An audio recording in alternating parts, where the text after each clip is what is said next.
ભરૂચ જિલ્લાના વાલિયા તાલુકાના ડહેલી ગામ આજે એક પેડમાં કે નામમાં 2.0 અભિયાન અંતર્ગત રાજ્યકક્ષા વન પર્યાવરણ અને ક્લાઇમેટ ચેન્જ, જળ સંપત્તિ અને પાણી પુરવઠો ગુજરાત રાજ્ય વિભાગના મંત્રી શ્રી મુકેશભાઈ પટેલના અધ્યક્ષપદે 2 હેક્ટર જમીનમાં એક પેડમાં કે નામ 2.0 અભિયાન હેઠળ વૃક્ષારોપણના કાર્યક્રમનું આયોજન કરવામાં આવ્યું હતું.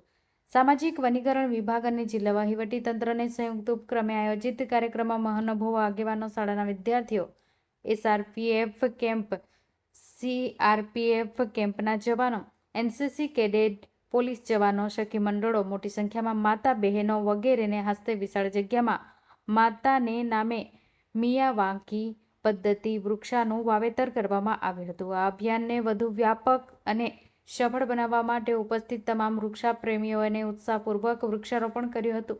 2 હેક્ટર જમીનમાં 20,000 જેટલા વૃક્ષોનું વાવેતર કરી માતૃવનનું નિર્માણ કરવામાં આવ્યું હતું. આ પ્રસંગે આવનારી પેઢી માટે વૃક્ષોની મહત્તા અંગે માર્ગદર્શન આપતા વનમંત્રીશ્રીએ જણાવ્યું કે ભરૂચ જિલ્લામાં ડહેલી ગામથી એક પેડમાં કે નામ 2.0 અભિયાનની શરૂઆત આપણે કરી રહ્યા છીએ. માતા સાથેનો આપણો સંબંધ સૌથી વિશેષ અને અમૂલ્ય હોય છે. દુનિયાનો કોઈ પણ વ્યક્તિ માનું ઋણ ચૂકવી શકતો નથી.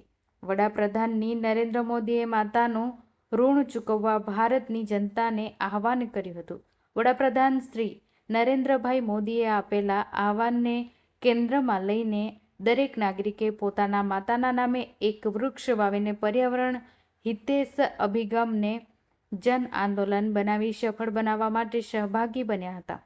ગત વર્ષે એક પેડ માં કે નામ અંતર્ગત ગુજરાતમાં 17 કરોડથી વધુ વૃક્ષોનું વાવેતર થયું હતું, જેમાં ગત વર્ષે ભરૂચ જિલ્લાએ સર્વાધિક 48 લાખ છોડનું વાવેતર કરી રેકોર્ડ બ્રેક કામગીરી કરી હતી. 5મી જૂનથી ફરી એક પેડ માં કે નામ 2.0 અભિયાનની શરૂઆત થઈ છે. તેમાં પણ સૌનો ઉત્સાહ જોવા મળી રહ્યો છે. જિલ્લાના લોકોએ ગત વર્ષે જે વૃક્ષ વાવ્યા હતા, આજે તે વૃક્ષનો ઉછેર અને વૃદ્ધિ જોઈને આનંદ અનુભવાયો છે.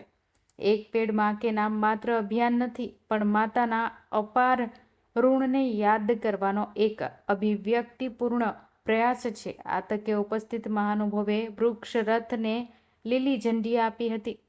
જિલ્લા સહિત સમગ્ર ગુજરાતને હરિયાળું બનાવવા માટે સર્વને વૃક્ષારોપણ કાર્ય કરવા આહ્વાન કર્યું હતું.